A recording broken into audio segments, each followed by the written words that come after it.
So, really excited to invite Dr. David Lee to our podcast today. David is the president of OhioHealthy Health Plan, and I've gotten to know David over the last few months and gotten a chance to talk with him and learn about his journey. We're really excited to have you on to kind of learn about your journey to being a health plan executive, especially as a physician leader. So, thanks so much, David, for joining us today. Absolutely. Thanks for having me, Eric. Really excited and appreciate it's been great getting to know you and your team over the last couple of months as well. Awesome. Well, I think first off, I'd love to just kind of get a quick overview about kind of a little about yourself and your role at OhioHealthy and kind of how it all came to be that you got into the health plan leadership track. Yeah, absolutely. So yeah, maybe I'll start back and just give a little more background about myself because it's not your usual journey for a physician, I would say. And so born and raised in Canton, Ohio, went to Cornell for undergrad, my parents are from Korea, came over to Milwaukee to study and ended up in Canton, Ohio. I have an older brother. So born and raised in Canton, went to undergrad at Cornell, like good Korean parents, one's a lawyer, one's a doctor, right? So I after going to Cornell, I went to OSU, Ohio State for medical school.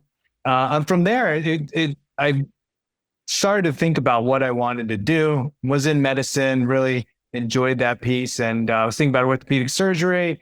But then, family medicine during my rotations, I've noticed that one, they seemed a little happier. And the fact that they had a lot of aspects of just dealing on everyday life of communication skills and some of those things and knowing just the everyday stuff that occurs in healthcare and medicine. So I went down the family medicine residency route in Columbus at Riverside Hospital. And during that time, I remember, I think it was February, my intern year, and Eric, you probably remember this. I was on OB. So you go in, it's dark, you leave, it's dark, it's Ohio, it's cold. And I was like, man, this is awful. Like, what else can I do? So I started thinking about, man, do I look into applying to be a consultant? I already have my MD. And then I looked at, to be honest, I looked at like McKinsey's website and I saw how long the application was and how much writing it was. I was like, okay, I'll just go back to delivering babies for the rest of the month. But as I continued my journey and residency, it always intrigued me about, like, I kind of felt like, what else do I want to do? I didn't feel like just being a physician, a practicing physician was what I wanted to do the rest of my life. So, and then being in family medicine, urgent care was starting to really pick up really at the beginning. So I started doing some urgent care work and I was like, okay, it's kind of shift work. It's, you could do, certain amount of shifts a month and it frees up the rest of your time to do maybe some other things in business or entrepreneurial things or just some side things that I wanted to do. So my last year of residency, I was actually chief resident, but I started thinking about, man, what else is there to do? My best friend from college was the CEO of a coffee franchise called Saxby's Coffee, Saxbys. It was based out of Atlanta, Georgia. And I was thinking about, like, wow, we started talking. I was like, man, maybe it's something I could do and build up, and if it hits, it'd be great. So my wife and I actually bought the Ohio territory and we were going to build it out and be the master franchisee and kind of be the area developer. But as we were working and talking together, my buddy was like, hey, why don't you move down here and then we can try to grow this thing together. He was looking for an operations person, COO. And so I graduated residency, took my boards, gained family medicine, board certified, but moved to Atlanta to be the COO of the coffee franchise. Wow. At the franchisor level we did that for a year. So a lot of learning. I mean, I did urgent cares on the weekend because I wanted to keep my skills up, but we're a small company trying to grow, and really build it up. And we think we got it to 20 franchises at some point. But then I think time came where the company moved to Philadelphia, and I thought we just had our firstborn, probably just go back. I took the entrepreneurial risk. I'll probably go back to just being a clinician. So I did that. So I was working urgent care. And then my neighbor, this is back in the mid 2000s when meaningful use was big. He used to sell EMRs. He just moved in the neighborhood. He's like, yeah, I used to sell EMRs as a practices, but I want to start a business where I'm on the provider physician practice side, helping them navigate, picking the right one, implementation, because I've seen on the other side what happens to these practices where they don't have that help. So he started picking my brain, and he liked what I was saying. He's like, hey, why don't you come on board? Let's partner together and build a consulting business. So I did that while I was in Atlanta, still doing urgent care. So I couldn't stay away from some of that just fun entrepreneurial side of things. And so we were building out the business, and we were growing. We had some good clients, started getting into back office operations, because once you implement an EMR, it really showcases or highlights, unfortunately, the deficiencies you can have on the practice, because so much is intertwined with the practice management and EMRs. Then time came. It was time. We were doing great, but my wife, who's a physician, wanted to finish her residency. She took a little break where we had some children, and so that's where we ended up back in Columbus, Ohio. That's where she landed her residency, where she had to do her second residency or finish up her residency. So it was kind of fun because we moved back to Columbus. We just had our third child. She was redoing her intern year. I was just working urgent care, and then the clinically, and we just thought, look, she'll be a hospitalist. She was internal medicine. I'll be a urgent care doc, and we'll move wherever we want. It'll be great. Then the opportunity came up at OhioHealth, where they were starting the urgent cares back in 2010. And that's where I trained under the hospital under OhioHealth. And I thought, what a great opportunity, if the opportunity is there, to do more of a leadership role. So I applied for the medical directorship and really grew it. So we started, I remember that, I think it was November 10th, 2010, I think, 2010. We started with 4 urgent cares, and from there just kind of grew into, leading the medical staff, building it up, and then got more operational, and then became executive director of portfolio, including the urgent cares and some of the employer work, and grew the urgent cares. And that just kind of continued to lead into some other responsibilities. I think we had outpatient therapy for a while. And then in 2015, they started the employer solutions division, really aggregating all the work that they were doing from a B2B standpoint from the health system at OhioHealth, and really putting resources behind it. And so I helped grow that and really stabilize that as a division of OhioHealth, which, we're a very hospital-centric system. We have 16 hospitals and, of course, employed physician groups. And this outlier here was a B2B arm. So that was the journey for the last time. And then my boss, a couple of years ago, coming up in May, if you think about OhioHealth and the B2B aspect, was really this employer solutions division I was running, which is about 400 people. We work with 11,000 employers across our footprint. And she was saying it makes sense if we think about some of the integration that could happen with the employers and the work that you're doing clinically and providing employers. And if we have a health plan that we want to get going, it makes sense.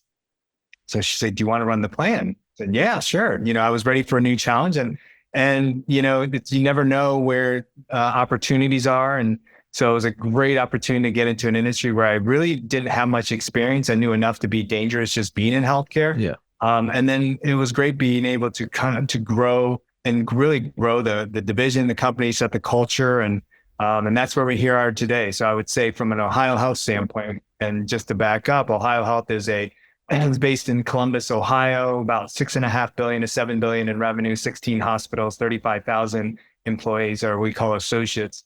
And so I really have 2 divisions that really are the B2B, the business to business arm of the health system, between the health plan and our employer solutions, which is kind of that clinical servicing arm of wellness, occupational health, on-site clinic. So that's been a great journey. And if you would ask me 10 years ago, or, would I be in this space? I probably would have said, absolutely not. I can't imagine how I would get here.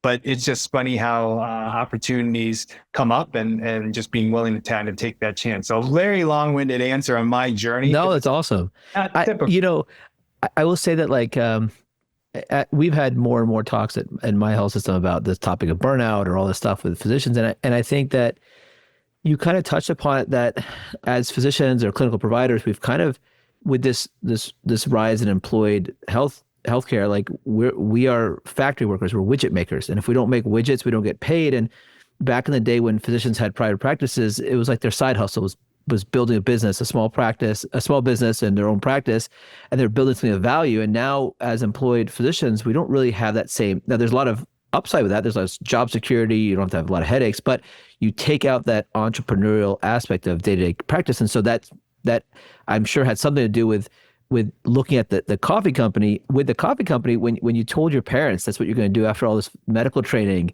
that you're going to go run a one-day hopeful Starbucks. What was the reaction? Yeah, it's funny. I probably repressed that memory. I'm sure there was a lot like, "What are you doing?" Like, she did all this training and a lot of disbelief and probably disappointment. But it came around. But I was still practicing clinically on the weekend. But yeah, that was an interesting conversation to have, right, with someone that, especially with all the training and everything. But I think it all goes hand in hand. A lot of the training and the work that you do ultimately are very parallel in terms of the skill sets to be successful in business too. I will say too, I was always back then. I said I thought the retail coffee industry and healthcare were going down the same path, and people kind of looked at me odd. But I think even more so now, 16, 15 years later, I think is absolutely true. The consumerism, like you want to be efficient, you got to know your name, you got to create that relationship in a very short period of time and have the trust, and you want the same quality drink across wherever you go, right? That's why a lot of people always go to Starbucks, right? You know what you're going to get. If you're in LA or Chicago or New York, you go to the mom and pops, you never know what you might get. Even though it may be better, you might have a miss here or there. So, and I think, if you look at where Starbucks is, right, that rebirth of the name on the cups, the destination, the experience, rather than being a transactional, buy coffee, leave, go, come back. And the other thing that you touched upon was keeping that hand in clinical care. So when we started Protera, there was a lot of question of like, should the founders, which were all surgeons, should we give up clinical care? And we had a very strong opinion that we should not. We should at least have some continued clinical care, not only because it helps us do our business better, but like you really can't come back into it afterwards. If you leave it, it's very hard to come back, and you lose touch with. If you're in healthcare, at the end of the day, we are providing health to patients. It doesn't matter what part of that chain you're on. So if you lose that, then you lose your perspective on how to deliver care. And it's fine if you like never actually went to medical school and you never had that perspective, but to have it and then lose it, it can affect things. And I imagine as you progress through the plan, the system side, having that continued clinical presence has probably shaped in some way how you approach things. Yeah, it's funny you mentioned that. I've had this debate with other physician leaders and clinicians when they get to that point of like, they're so administrative or operational. It's like at some point, can you continue your practice? And just being honest, I think it comes down to, why are you doing this? Is this for your own? Are you doing it for you because in your mindset, that's what you need to do to stay grounded and to have that clinical presence? Because I would debate at times, if you're running an organization of hundreds and hundreds of people with multiple sites, that half day you're doing in the clinic, is that benefiting them as opposed to maybe doing something or thinking strategically? Yep. And so that debate really is there. And I've had that discussion with a lot of physician leaders on, where is that tipping point? Personally, I don't practice anymore. I still am board certified and keep up everything, but it's been some period of time since I've seen patients. I'll say I probably see more patients, like unfortunately on vacations or on airplanes, like when they're like, they need a doc or something like that, which is always fun to kind of like, oh my goodness. So I was like, should I tell them my role or should I just, and I think the other distinction you made just now is that, how you're not seeing patients now. I think if you look at the journey from pure clinician to pure administrative leader, at some point there is a break even, right? Where you've done your building and your formation. Now you've got to shift focus on that administrative leadership task. So I do agree with that it does. And if you look at a lot of the folks, like our mentors that have scaled back to clinical to almost zero, but administrative high, it was often a gradual transition as you just got more and more ingrained in the work you're doing. So I see that point absolutely as well. And that might be in the cards for me down the future, but we're still very much in building mode. So it's a little different from that perspective. Yeah. And there's no right. I don't think there's a right or wrong answer. It's what makes sense to you and your team and how it's structured. Right. And so for me, I just having a couple of divisions and especially being in a young maturing company, we want to make sure that I'm giving it attention. And, your path, I'm sure, is very common where doors are opening and you went to OhioHealth for many reasons, but coming as a leadership role, I would imagine that you may not have known what doors would end up opening, but that there were doors there. I think, how much did that drive your decision to go to OhioHealth versus a smaller urgent care from the clinical job? Yeah, that's a great point. And I think part of it is you want to set yourself up for success. And I think that's so true, at least in OhioHealth. My experience has been, and I don't have many others other than working clinically in different practices. But at Ohio Health, they very are physician centric in terms of they really respect that physician leadership role, and they're a trusted partner, even the independent physicians that work at the care sites in the hospital. So I think that is important to make sure that you're going into a spot where it is there is not only doors open, but there's a path of just that respect of knowing what the physician leaders can bring to the table. Of course, it's always funny because then I'm sure you hear that from physicians. They hear you're doing some other things and they're like, yeah, I just need to do that. I'll just move and just, and I was like, yeah, sure. If you can do it, I mean, it is a skill set and there is a lot of learning in it, just like any other role. And it's different stressors, I say, because I get it. My wife was a practicing physician. And so I know there's stressors, but being in this administrative operation role, there's different stressors. You're really trying to drive the strategy and the success of a division for, 400,000 or 500,000, whatever your division is. They're really looking to you to get them, to keep them successful. Yeah. And you bring up a good point as well. Like, so if you look at about like 9, 10 years in practice, that first 3 years of practice, the stress was on the actual practice of medicine, the practice of orthopedic surgery and making sure it was, but after those become more rote, you start thinking about what are you doing from a building perspective. Even if you're like 100% clinical, it's okay, how do you maximize that productivity? How do you minimize your own burnout? How do you maximize efficiency in the clinic?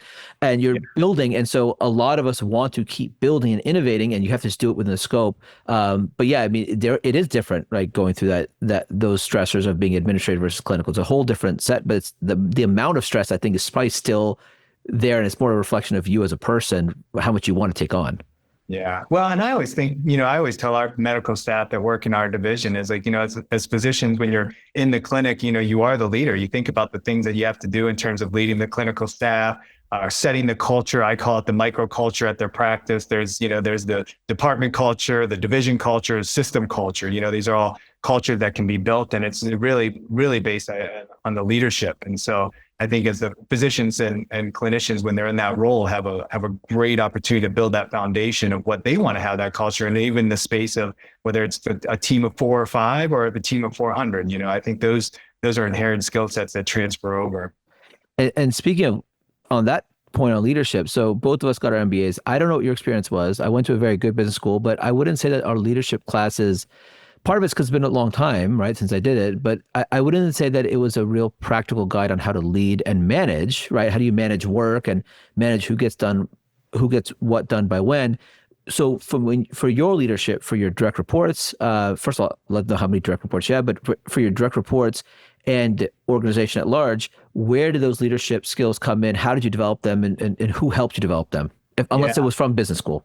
No. Yeah, great question. So right now on my employer solutions division, I have a senior medical director and a senior director of operations that really run the division on that side. And similar on the plan side, I have our compliance officer, but also our COO, our CMO, and our VP of sales that report up. So they kind of run the division. And I would say, over the years, the leadership piece is that you have to be aware. You have to start taking it in at every point you can. So leadership is seen at all levels in every different area.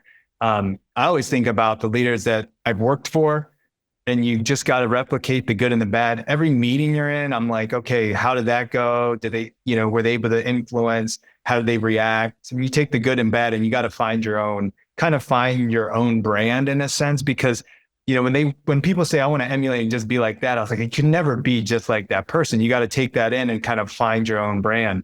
So that's been I would say every opportunity I can go back through the leaders that I've had. I have a great leader that I work for now. And there are ones in the past, I have good ones, and I learned from them both the good things and the bad things I probably would do differently, and think about that and put that and tuck that away and back my brain, think about, okay, if I'm in that situation, if I'm in that role, I will do it this way and not that way. So you don't go on that rut. In terms of the MBA, I got mine, I would say, I did over 3 years from 2017 to 2019. So at that point, I was already in the crux of operational leadership.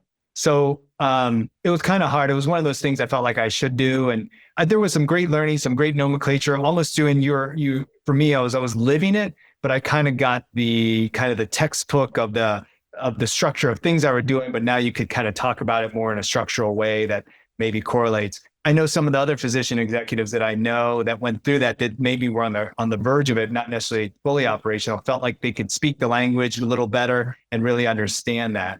But yeah, I would say from a leadership standpoint, I don't know how there's great books and you learn, but you got to live it and experience it, and you got to you learn from your failures, right? But I think you can learn from leadership in every aspect. I mean, I think in one of our classes, we had to watch the movie Miracle on Ice and talk about all these leadership attributes and the different, kind of nomenclatures of what aspects. So you could classify it and bucket it as opposed to like, yeah, that was good leader right there. And that was good leadership. Now you could kind of define it, per a textbook, I would say. So yeah, always learning. And I think when I think it's one of those that people say, yeah, I don't think I can learn from everyone. I was like, oh, I don't know. We're always learning, you can always be better. And no one's ever going to be perfect. So we're just always on that journey. But I would say just everyone, I learned from my team members, the way they lead their teams and the feedback they give to me. And then, of course, I learned just from all the other leaders that I deal with in the organization. What about things like hiring, firing, putting people on PIPs? We don't, as physicians, I mean,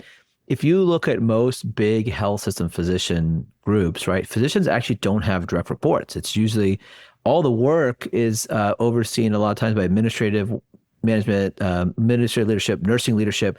So a lot of the nursing leaders actually have many direct reports under them, MAs and other nurses and other staff.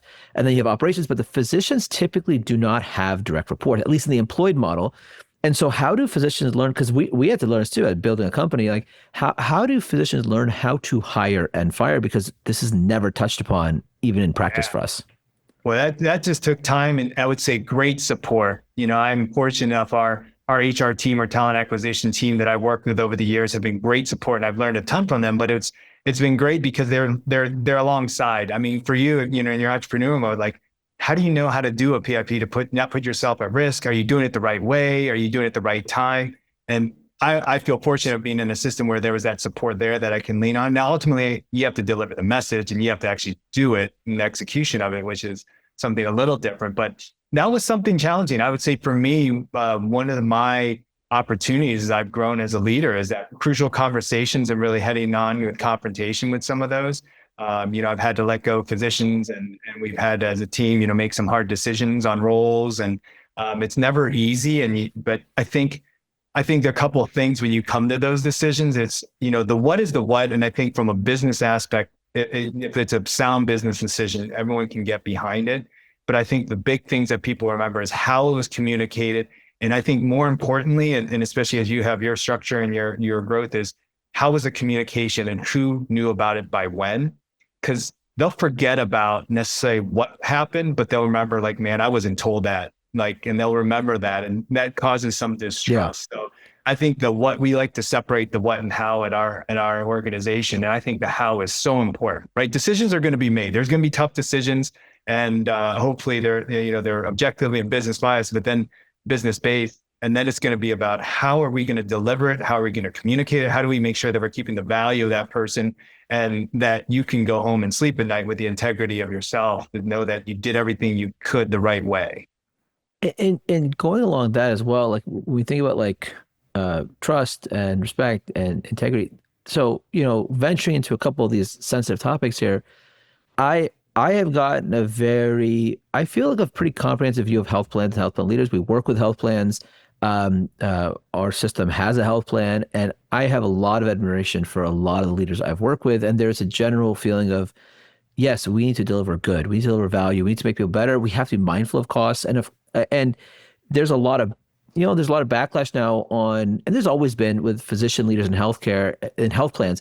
How do you approach that where there is some level of kind of sentiment about, health plans being the quote unquote, the bad guys and being a leader in that plan, and you have your peers and I'm sure sometimes they may be open with you, sometimes they may not be, but like, how do you handle that juxtaposition of being a physician leader at a health plan with some of that baggage that comes of being a health plan just by nature of the business? How do you reconcile that? What advice do you have for others that are thinking about that as they progress their career path into health plan leadership? Great question, right? You're a suit now, right? You get that coat. Like, that's what happens for those that may not be aware. Like if a physician becomes on the administrative side, like, oh, they're a suit now. You give up your scrubs and your white coat for the suit. And then you double that with I'm on a health plan, which is all, has a very low, there's a low confidence rate. And so I think the way I've approached it is just, you gotta be authentic and have integrity. And it's a tough role. I think the fortunate thing we have is being a provider-based plan that's owned by Ohio Health. We can go back to the mission of our system, which is to improve the health of those we serve. So one of our messages is like, who do we answer to? We answer to our patients and our members. We don't have to necessarily answer to Wall Street or shareholders, because Ohio Health is a not-for-profit system that's really trying to better the care and give good quality care and better the community. So that helps us with a different message that we can say, look, we want to do the right thing. And if we can always go back to let's make sure we put the patient and member at the center of everything we do, it should work itself out.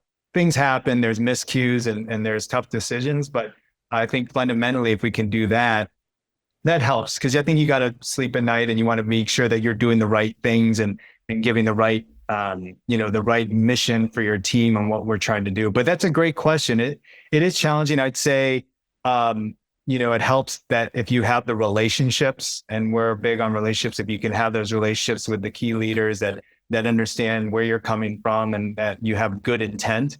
And I share that with my team a lot. Like, things can happen, but you got to remember, where is their intent? If everyone has good intent and what we're trying to do, it puts a different spin if you're like, they did that because they wanted to do X, as opposed to they were trying to do the right thing, but it just went a little sideways and we're trying to get it back on track. But that is something. And I think it's getting better, at least from my angle, or maybe they just don't talk to me and just talk behind my back. So I don't know. or on Twitter. Yeah, / right. X. And then, heading into one more of the sensitive topics around this utilization management prior auth. Now, when I have my surgeon hat on, I work at a health system where we have residents and fellows, and it's really hard to do unindicated surgeries by and large, because people are going to see it. If you have a complication, it goes to M&M, and they're going to first ask you about the indications, and you have peers and colleagues that look at the schedule, seeing everything. So we tend to see that there isn't a lot of unindicated surgery, at least in our practice. But, the topic of and prior auth is huge right now, given all the recent current events. And, Sure. and I think there's a place for it. But I think that it also is not a cure-all. That's my personal thought. And when you blanket use it, there are some bad things that can happen from a friction perspective. But how do you approach this topic, Just what are your thoughts on, what message do you want to give to those listening about how, what the role is, or how you think it does play in, if it does, and how we should approach it from a going forwards perspective, not looking back? Yeah. And I think you said it right. I think the majority of people have the right intent. Are there some people that are outliers in terms of standard of care and doing what's right? Maybe. But I think from our end, because we're a provider-based plan, we want to do what's right for the patient. So I think we take that in, and first thing foremost, we always go back to, if there is some discrepancy, let's do what's right for the patient and the member, and then let's figure that out on the back end.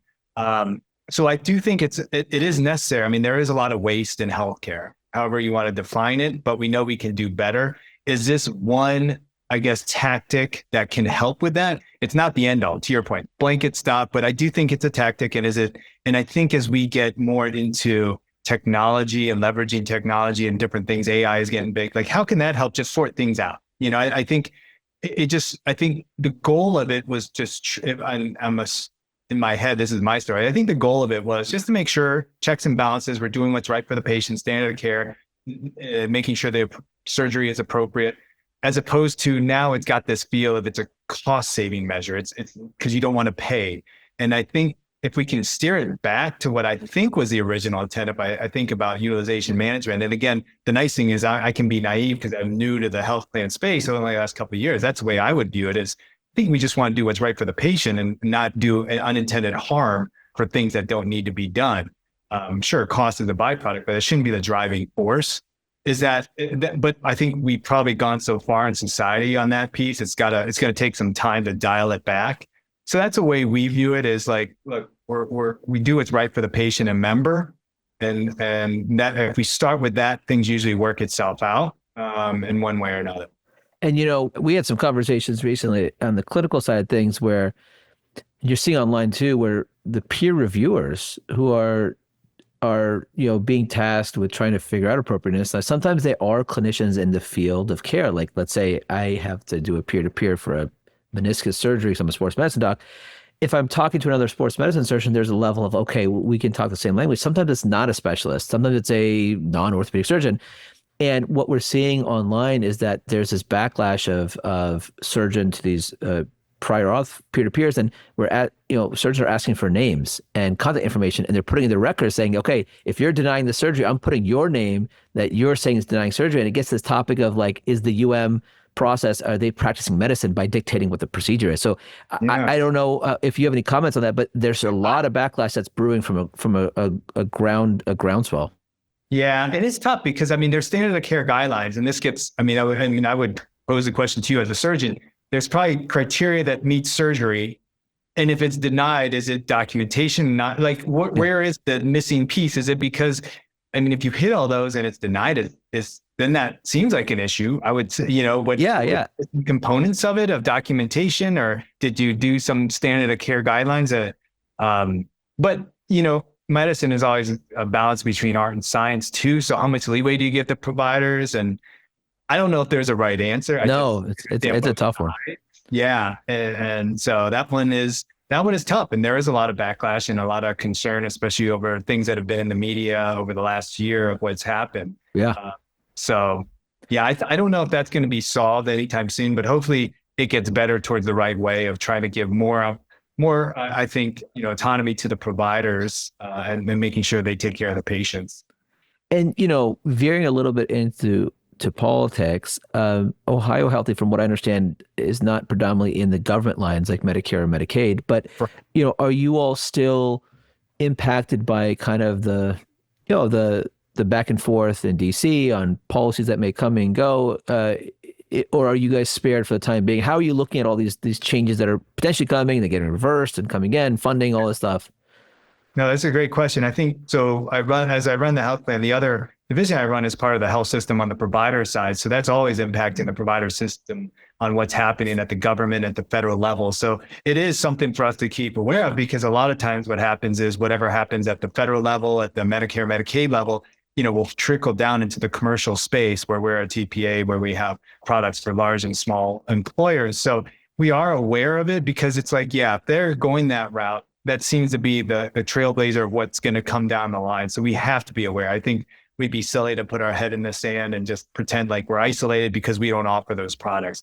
I think we have to know what's going on. And especially from the system side, it impacts the way they view things too, as well. So it is something that we're keeping up always, the Becker's emails and all these things, and we're part of the ACHP, and just getting that information is always helpful for us to kind of gauge on where we at, in terms of the dynamics. And it's fluid, right? I'm sure it can change day to day with things happening, and we just kind of take it in and figure out where's our path. Does that change our path?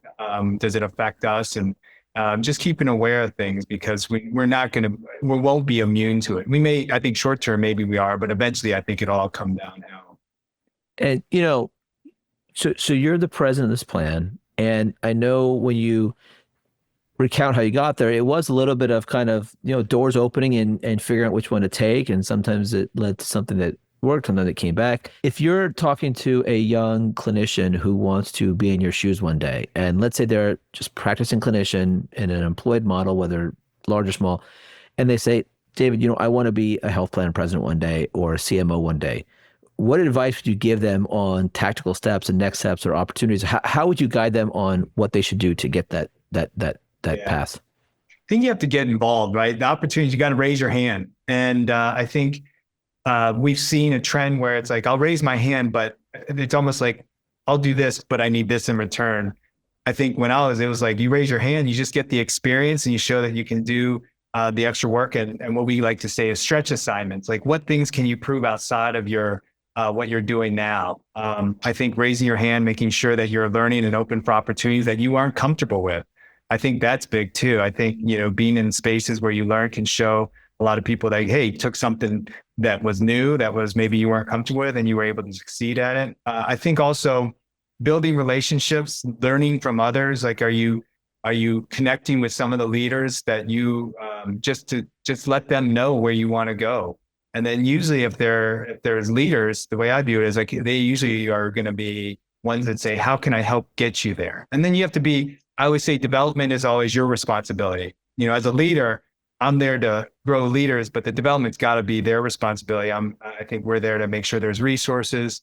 I think good leaders are always looking to grow new leaders, right? I always think of, and when I talk about leadership, like Bill Parcells, and you think about all his assistant coaches. And to me, when they became head coaches, that's the tree. That's what you want, right? I love seeing my team when they elevate either internally or even externally. They found a great opportunity, but it's an elevation where they could grow and use the skill set. So I think you want to attach yourself to make those relationships with leaders who will help you grow, maybe open some doors or at least give you some insights. I think you got to be honest with yourself and really know where your opportunities are, where your strengths and where your opportunities or challenges and what you need to work on too, because I think as physicians, we think, we want to be right. We're the go-to person, right? We have to be, but you have to kind of get outside of that and kind of become a little more humbled in terms of like, what do I need to learn? What do I need to do? Where's the opportunity there? Because you have to be able to connect with people in an authentic way and have that relationship.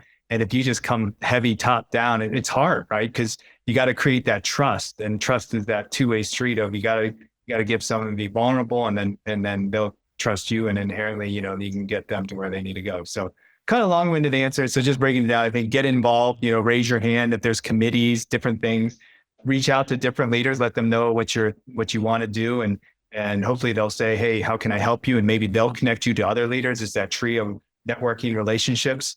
And then I think the advanced degree, like an MBA, can be beneficial. I think it just depends on the situation and how the health system is. I think for us, a lot of times internally, it was like, you don't need it if you're internally, your work is your work. Yeah. Like externally, maybe it is there. So I think that's just the conversation and knowing where you are in your career path and how your employer values it or doesn't value it in your current role. But those are things that come to mind. I think, though, a lot of it is you got to be proactive, right? All those things are that person going out, for you to sit back. And I tell my kids this, you can't just sit back and people aren't going to come to you. You got to go get it and you got to work at it. So similar thing, right? Just like you, I'm sure. Yeah. I mean, and I think that the point that you touched upon is that, like, and we wrote about this in a recent post, is that people, how they want to get started in value-based care is you've got to go do something. And you mentioned this earlier, right? Like, if you do something only if you get paid to do it, well, you're benefiting by learning by doing it, right? So you actually should not need revenue or salary if you're doing something like a project, right? No one's saying go work for free, but if there's a committee or a project to take on that'll maybe take a little bit of time after work, well, you're going to learn how to do it, right? That's your investment of your time. And I don't want to say people don't embrace that as much, but I do think that our jobs as physicians have become more transactional, right? Like I get paid for every RVU I produce or whatever RVU I work or whatever.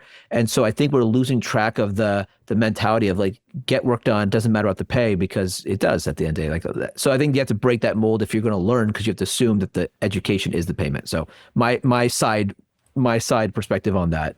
Yeah, you're right on. Absolutely. So last question for you. So as you reflect back on your career to date, what are you most proud of and what are you most excited of for the next steps?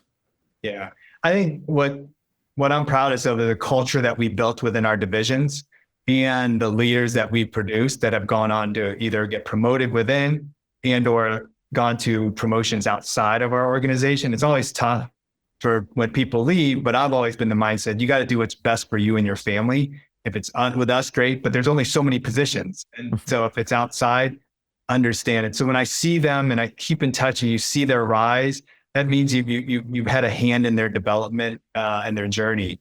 What I'm most excited about, again, from a plan side, is we have the opportunity to really grow as a provider-based system in the Central Ohio. We got the right leadership. We have the right leaders on board. We're getting more mature in terms of what we're offering and what we're operating. And so really excited about, we've gotten, as a new company coming in the market, we had to get over that hump of being new. we're getting good feedback from the brokers that we're in the market, we're a name, and so we're getting past that. Now it's like we just continue to close deal. And I feel like it's going to be a snowball. Once we get some more wins every year, it'll just continue to go on. So to be able to have an impact in the community and offer a product that's a little different in a space that's really, I think, owned by a handful of players is really exciting from my standpoint to be able to have a hand in it. And so just seeing that kind of product and that division come and grow similar to our employer solutions division, what we did 10 years ago, is really exciting and gets me going. But it's ultimately, I love the people I work with and the culture that we create are really what gets me going. Awesome. Going back to that theme of building as we close up. Thank you so much, David. I really appreciate you having us on, and hope you have a great day. Thank you so much, Eric. Appreciate it anytime.